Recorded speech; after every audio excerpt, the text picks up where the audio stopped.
Underrated has become a word so over and misused that has nearly lost all its meaning. It is a word chosen when a person wants to give more credit to a player, but doesn't want to give too much credit to a player.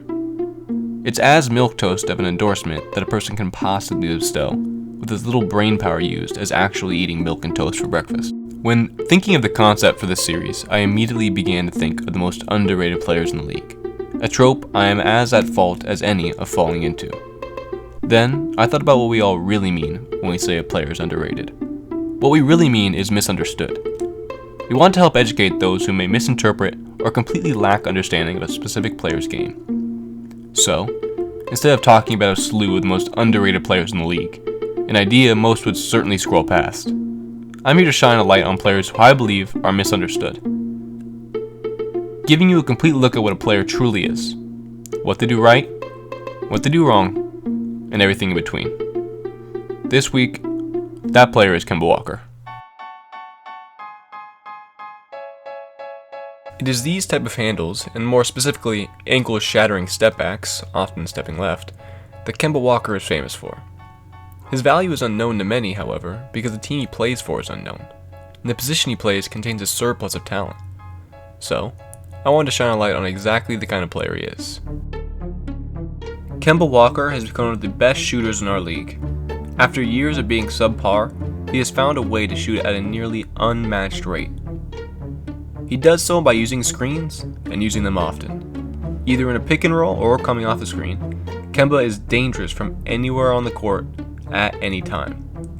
He is the only non-splash brother to shoot more than 600 threes and shoot over 39% from distance last season.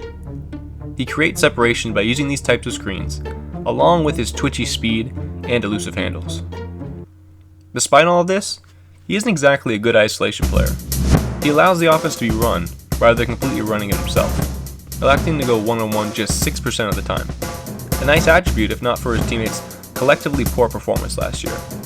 The difference between him and the other average point guards who can do the same, however, is his ability to completely take over a game. Many guards can run an offense effectively, maybe not as effectively as Kemba, who had the 6th lowest turnover percentage last season for any player who had a usage rate above 29%, falling just behind the turnover-allergic Kawhi Leonard, but effectively nonetheless.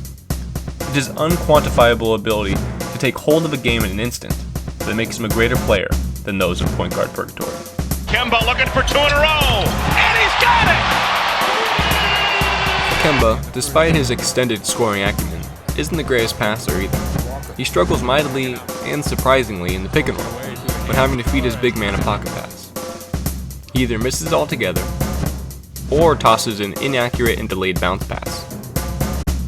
He also has a funny habit of jumping in front of his rolling big man and taking away the pass altogether. Luckily for him, Dwight Howard will be on the roster next year, and he can finally throw it high instead of rolling it low, a luxury he has rarely had in his NBA career. He also has a peculiar issue with collecting the ball after passing a defender. He often drives into traffic and loses the ball amongst the mountainous defenders. Though Kemba's stature may hinder him at the rim, it also gives people the false idea that he is a poor defender. Small guards usually are, and he no doubt runs into matchup problems, but he is by no means a bad defender. He's an excellent help defender, in fact, and doesn't usually die on screens as most undersized guards do. He often quickly tags the rolling big man, or uses quick hands to strip the ball away. His transition defense is great, due to his speed and willingness to jump in front of his opponent. This season, he was superbly courageous when it came to jumping in front of rolling big men, driving ball handlers, or anyone else who missed the generously listed 6'1" guard. His defensive IQ is outstanding, and he used it to draw 28 charges last season, good for 3rd in the NBA. Compare that with Damian Lillard, who drew just 11, Kyle Lowry, 15, Steph Curry, 8, and John Wall, just 5, and you can start to see that Kemba Walker is much more than just a bone-collecting ball handler. There is a reason the Hornets have had a top 10 defense 3 of the last 4 years. Their guard isn't a matador. He's a strong defender, a pick-and-roll scoring wizard, and a flawed player, like most are.